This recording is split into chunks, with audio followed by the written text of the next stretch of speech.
लोकसभेसाठी भाजपची पहिली यादी जाहीर। वाराणसीमधून पंतप्रधान नरेंद्र मोदी, गांधीनगरमधून अमित शहा यांचा समावेश, तर 28 महिलांचाही पहिल्या यादीमध्ये समावेश। महाराष्ट्राची यादी अजूनही प्रतीक्षेत।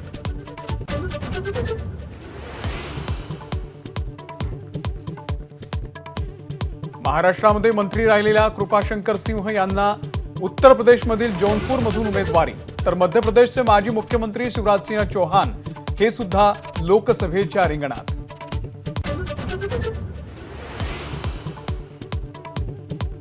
केंद्रीय गृहमंत्री अमित शहा 5 आणि 6 मार्चला महाराष्ट्राच्या दौऱ्यावर। महाराष्ट्रातील जागा वाटपाचा तिढा सोडवणार। 5 तारखेला शहांचा छत्रपती संभाजीनगर, त्यासोबतच अकोला आणि जळगावचा दौरा।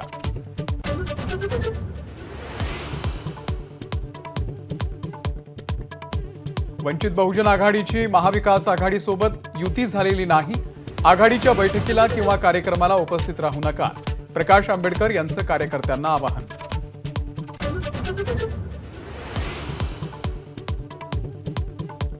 रत्नागिरीमधल्या जयगड किल्ल्याच्या बुरुजाला तडे, माझाच्या बातमीची केंद्रीय पुरातत्व विभागाकडून दखल। समुद्रामध्ये सुरू असलेलं काम तात्काळ थांबवण्याचे JSW कंपनीला आदेश।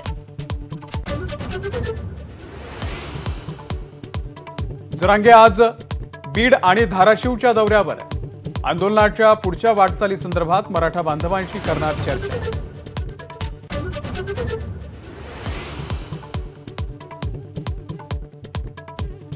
डोंबिवलीमध्ये आज शासन आपल्या दारी कार्यक्रम। मुख्यमंत्री, दोन्ही उपमुख्यमंत्र्यांसह नेते मंडळी राहणार उपस्थित।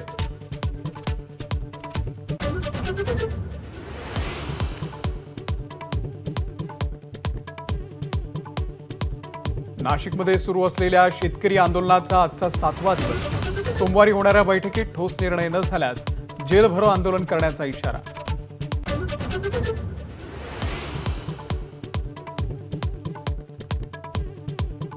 संत गजानन महाराजांचा आज 146वा प्रकट दिन।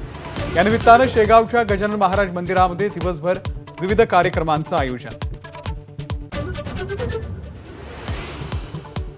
आज मध्य आणि हार्बर रेल्वे मार्गावरती मेगा ब्लॉक। मध्य रेल्वेच्या CSMT ते विद्याविहार मार्गावरती, तर हार्बरवरती मानखुर्द ते नेरूळ या दरम्यान मेगा ब्लॉक। ABP माझा, उघडा डोळे बघा नीट।